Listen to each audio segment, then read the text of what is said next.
Many religious traditions and cultures have placed sex in a taboo category for discussion or consideration.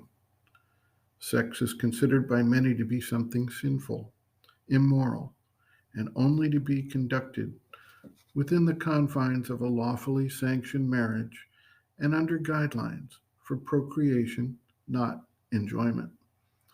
This means that most have been acculturated to regard sex something illicit and prurient, and this warps the response to the sexual energy when it arises, as the individual tries to keep it hidden, secretive, and largely unexamined.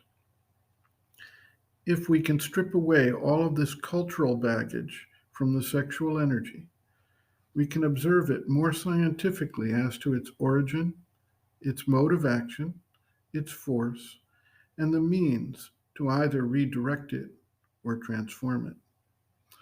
For the spiritual seeker in the integral yoga, seeking to bring about the next stage of evolutionary development and transform thereby the entire life on the planet, the sexual energy must be addressed and itself turned into a power of action, not sexual gratification, but a basic power of the physical consciousness put to work in the world as part of the transformation process.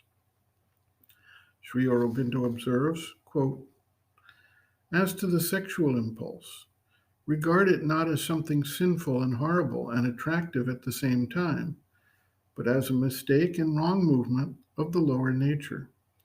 Reject it entirely, not by struggling with it, but by drawing back from it, detaching yourself, and refusing your consent. Look at it as something not your own, but imposed on you by a force of nature outside you. Refuse all consent to the imposition. If anything in your vital consents, insist on that part of you withdrawing its consent. Call in the divine force to help you in your withdrawal and refusal. If you can do this quietly and resolutely and patiently, in the end, your inner will prevail against the habit of the outer nature. For this also you must have no moral horror or puritanic or ascetic repulsion.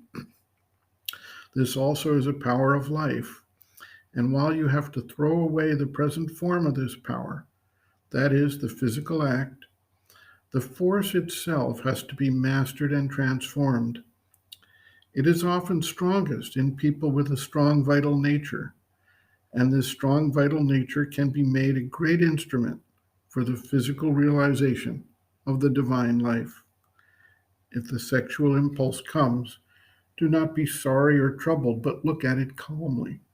Quiet it down, reject all wrong suggestions connected with it, and wait for the higher consciousness to transform it into the true force and ananda. End quote.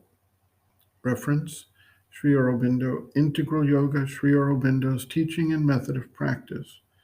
Chapter 10, Difficulties in Transforming the Nature, Sex, pages 299 to 308.